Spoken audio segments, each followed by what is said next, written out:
আসসালামু আলাইকুম, সবাইকে কেক স্টুডিও বাই শারমিন পেজে স্বাগতম জানাচ্ছি। তো আজকে আমি যে কেকটা ডেকোরেশন করব, এটা হচ্ছে আমার ভাইয়ের জন্মদিনের জন্য করা। এটা কোনো অর্ডারের কেক ছিল না।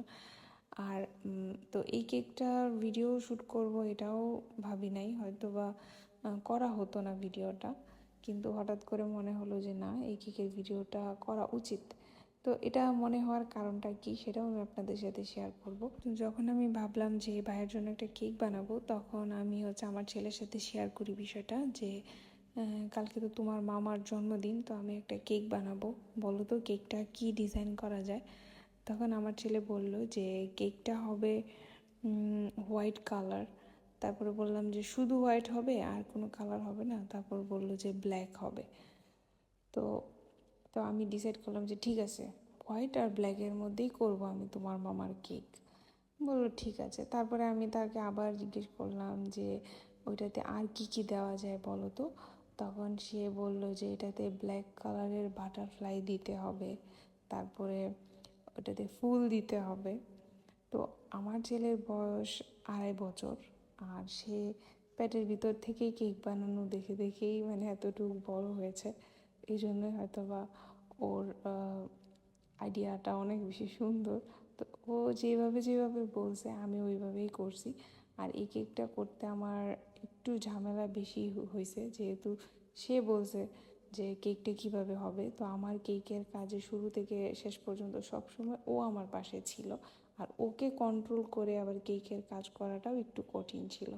কারণ অন্যান্য আমার অর্ডারের কেকগুলোতে সে হাত না দিলেও, কাছে না আসলেও, এই কেকটার কেন জানি বারবার সে খুব কাছে আসতেছিল। প্রত্যেকটা জিনিসের মধ্যে সে হাত দেওয়ার চেষ্টা করছিল।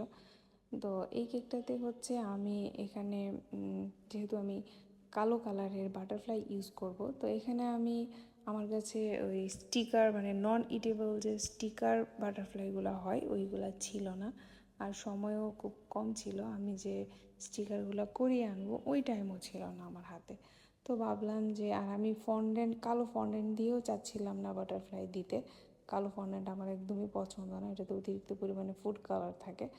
তো ভাবলাম যে কি করা যায়। তখন আমি ডার্ক চকলেট দিয়ে মডেলিং চকলেট বানিয়ে নিই, আর ওই মডেলিং চকলেট দিয়েই আমি বাটারফ্লাইগুলো করে নিই। তো এই বাটারফ্লাইগুলোর মধ্যেও আমার ছেলের টাচ আছে। ও আমি ওই যে রুটিটা বেলে দিছি, তারপরে ও আমাকে বাটারফ্লাই কাটার দিয়ে কেটে দিছে। তারপরে আমি কেকের চারপাশে কালো কিছুটা আমার মডেলিং চকলেট ছিল, তারপর ওইটা দিয়ে আমি কিছু বলের মতো করে বানাই। এই যে বসাচ্ছি এইগুলাতেও আমার ছেলে আমাকে হেল্প করে। ওর বলগুলো আরও বেশি সুন্দর হচ্ছিল, ও 2 হাতে তালুতে নিয়ে ঘুরিয়ে ঘুরিয়ে খুব সুন্দর করে বল বানাচ্ছিল। তো এই বলগুলাতেও সে আমাকে হেল্প করেছে, কিন্তু হেল্প করতে করতে একটা পর্যায়ে যায় কি, যে ও দেখা যায় যে অনেক কিছুতে ধরে ফেলে আর কি, যে বাটারফ্লাইগুলো বানিয়ে রাখছে ওইগুলাতে সে ধরে ফেলে সেট হওয়ার আগেই। এরকম আর কি, ও যেহেতু অনেক বেশি ছোট, আর ওর সাথে এরকম যুদ্ধ করতে করতে আমি একটা বিশাল বড় মিস্টেক করে ফেলছি, যেটা একেবারেই কাম্য নয়। সেটা আমি আমার ছেলের নামের বানানেই ভুল করে ফেলছি। এই যে এখানে ASW এ, তারপর ডি হবে, এখানে একটা লেটার মিসিং। তো এটা আমার পরে চোখে যখন পড়ে তখন আমি আবার সাথে সাথে এটা ঠিক করে ফেলি। তো লাস্ট পর্যায়ে আপনারা দেখতে পারবেন, আমি যখন কেকের ছবি অ্যাড করব ওইখানে আমি আমার ছেলের নামটা ঠিক করে দিয়েছি। ওর নাম আসওয়াদ। তো আসওয়াদের এখানে এটা বাদ পড়ে গেছিলো। যখন আমি লাস্টে দেখলাম তখন আমার খুব লজ্জা লাগতেছিল যে আমি আমার ছেলের নাম কি করে ভুল করতে পারলাম। তো তখন মনে হলো যে না, ওই যে একটু ওর সাথে করে করতে হয়েছে, তো লেটারগুলো তো সব একসাথে করা যায় না, এই আর কি।